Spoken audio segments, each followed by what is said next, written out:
సరే ఇప్పుడు ఇంకొక వాయిస్ చేస్తా. చెయ్యి తగలెట్టు, ఏం చేస్తాం? సరే చేస్తా. ఇప్పుడు ఇంకో వాయిస్ అండి. మనం ఇలాగ పొద్దున్నే టీవీ ఛానల్లో చూస్తే ఆరోగ్య సూత్రాలు చెప్తూ ఉంటాడు ఎవరు, మంతెన సత్యనారాయణ. ఆయన వాయిస్ చేస్తాను. ఇదైనా చేస్తావా? నిజంగా చేస్తారా? ఇది నిజంగా నేను చాలా బాగా చేస్తాను, నేను మాత్రం నమ్మను. చేస్తా. నమ్మకం పక్కనుండే ఏంట్రా ఎక్కువ చేస్తుంది? నువ్వు చేయట్లేదుగా. నేను వాటి పక్కకి వెళ్ళొచ్చా? దేనికిరా? ఎల్లు ఒకసారి కొరుకుదామని. తప్ప అలా కొరకూడదు. ఎవరెవరు కుక్కలు పీకేసింది దానిలో నీకెందుకే? నేను కనుక దగ్గరకు వచ్చేటప్పుడు అయిపోతావు, నీ సంగతి చెప్తానే అనుకున్నావా? నువ్వు దగ్గరికి రాకపోయినా అయిపోతాను. ఇంకో అరగంటలు అయిపోద్ది షో, వెళ్ళిపోతాను కూడా. ఏంట్రా పెళ్లిగా నీ చెప్తా దాని సంగతి.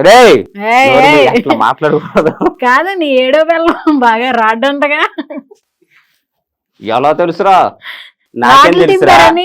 ఇద్దరం ఒకే జాతి అనుకుంటారా? ఇద్దరు ఒకే జాతి ఏం కాదు.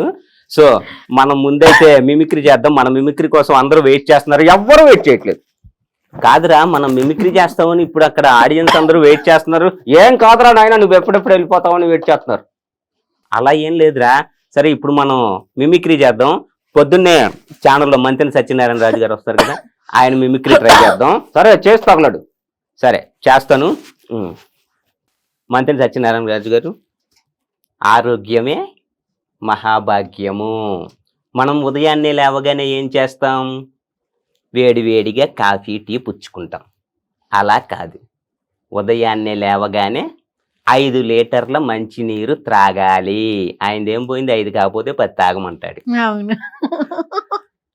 తర్వాత రోడ్డు మీద అలా నడుస్తూ పక్కనే కనబడిన పచ్చగడ్డి తీసుకొని అలా పీకి నోట్లో వేసుకొని నములుకుంటూ వెళ్ళండి. ప్రాణానికి ఎంత హాయిగా ఉంటుంది. తినాలి.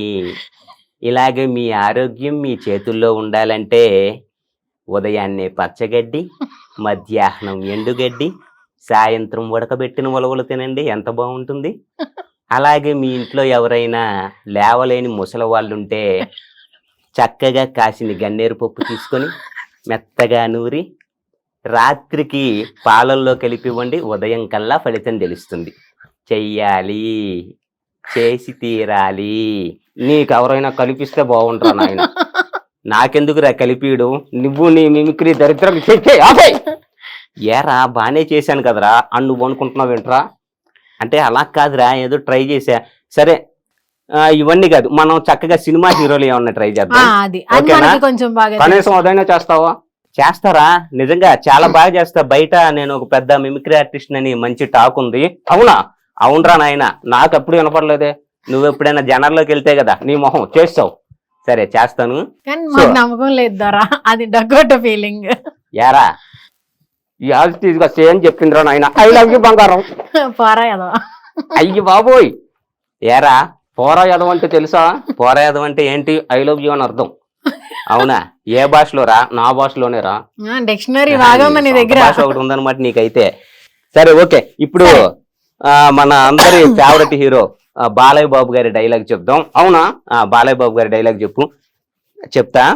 సో చూడు, ఒకవైపే చూడు, కాదని రెండో వైపు చూడాలనుకోకు.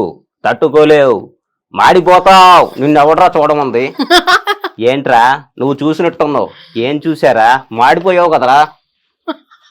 అట్లా కాదురా, నేను డైలాగ్ చెప్తున్నా, బాలయ్య బాబు డైలాగు. కానీ వెళ్ళు, నీ ఇంటికే వెళ్ళు, ఫ్యాన్స్ వైపు వెళ్ళావా? అసలు ఒరే ఏంట్రా, నువ్వు మాత్రం నా మాటని రోడ్డు మీద తిరక్కరా. దేనికిరా? బాలయ్య బాబు ఫ్యాన్స్ అసలు అగ్రెసివ్. అవునా? ఏం కాదు, ఆ ఫ్యాన్స్ చాలా మంచోళ్ళు. ఎవరైనా సరే ఆర్టిస్ట్ని చక్కగా మంచిగా చూస్తారు. సరే బాలయ్య బాబు కాదు, చిరంజీవి మిమిక్రీ చేద్దాం. అదైనా చేస్తావా? చాలా బాగా చేస్తా, సూపర్ గా చేస్తా. సరే చేస్తా. కావలసిన మనిషి ఎదురుగా ఉంటే ఆనందించాలి గాని ఆశ్చర్యపోతున్నావు. రానుకున్నావా? లేననుకున్నావా? వద్దు, రావద్దు. కాశీకి పోయాడు, కాషాయ మనిషి అయిపోయాడు. వారణాసిలో బతుకుతున్నాడు, తన వరుసలు మార్చుంటాడు అనుకున్నావా? అదే పౌరుషం, అదే రక్తం. నీకెక్కడ ఉందిరా పౌరుషం? అంటే నా గురించి కాదురా, చిరంజీవి గురించి చెప్తున్నా. ఇంతకీ డైలాగు సేమ్ చిరంజీవి లాగే వచ్చింది కదా, నీ మొహం లాగా వచ్చింది. ఎరా ఇది కూడా రాలేదా? ఏంట్రో బాబు నువ్వేం చేస్తున్నావు అసలు? అలా Same కాదురా, day. నేను మిమిక్రీ చేస్తున్నారా ఇక్కడ? అవునా? అవును, నిజంగా మిమిక్రీ చేస్తున్నా, ఎవరికి చెప్పమోకరా బాబు. సరే ఓకే, వదిలేసే, నేను అదే చెప్తున్నా. వదిలే సరే